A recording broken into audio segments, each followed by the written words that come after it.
Excellencies, ladies and gentlemen, 80 years ago, from the ashes of war, the world planted a seed of hope. One charter, one vision, one promise, that peace is possible when humanity stands together. The UN Charter is a declaration of hope and the foundation of international cooperation for a better world. And from day one, the United Nations has been a force of construction in a world often marked by destruction. A meeting ground where the fiercest rivals can come together to solve global problems. An institution where the smallest are represented alongside the most powerful. A platform where voices of people everywhere can be heard. A place grounded in the principles and letter of the Charter and other rules of international law. And an engine of progress for human rights, sustainable development, and humanitarian action. The Charter has given us the tools to change destinies, save lives, and deliver hope to the most desperate corners of the world. And we can draw a direct line from the creation of the United Nations and the prevention of a third world war. Excellencies, upholding the purposes and the principles of the Charter is a never-ending mission. Over the decades, we have celebrated the end of wars while witnessing the start of others. We have delivered life-saving aid to people in desperate need while watching more humanitarian disasters unfold. We have seen progress towards denuclearization and simultaneously renewed steps to rearmament. We had seen the progression of democracy, human rights, and adherence to international law, while unfortunately now seeing a troubling trend in the opposite direction.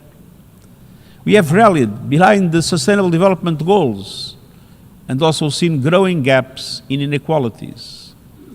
We have mobilized for climate action and also are enduring record heat and climate chaos. We have witnessed the breathtaking rise of digital technology and artificial intelligence, which holds so much potential for humanity, while we still work to ensure this technology is managed responsibly and safely. Excellencies, we must continue to advance our work across all these fronts. But let's be clear. Today we see assaults on the purposes and principles of the UN Charter like never before. The threat and use of force against sovereign nations. The violation of international law, including international humanitarian law and international human rights law. The targeting of civilians and civilian infrastructure. The weaponization of food and water. The erosion of human rights. On and on we see an all too familiar pattern. Follow when the Charter suits, ignore when it does not. The Charter of the United Nations is not optional. It is not an à la carte menu. It is the bedrock of international relations. We cannot and must not normalize violations of its most basic principles.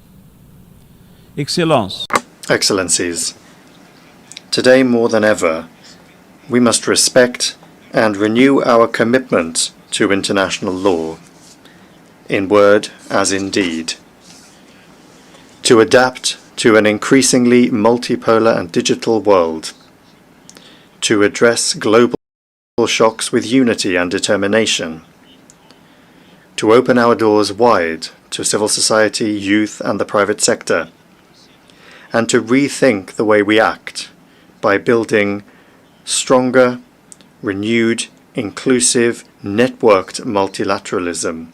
In sum, a multilateralism that is adapted to the 21st century.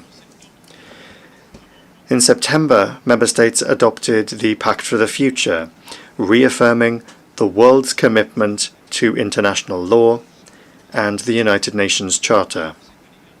On this anniversary, I invite all Member States to live up to the spirit and the letter of the Charter, to the responsibilities that it confers upon us, and the future that it calls upon us to build, for peace, for justice, for progress, for we the peoples. Thank you.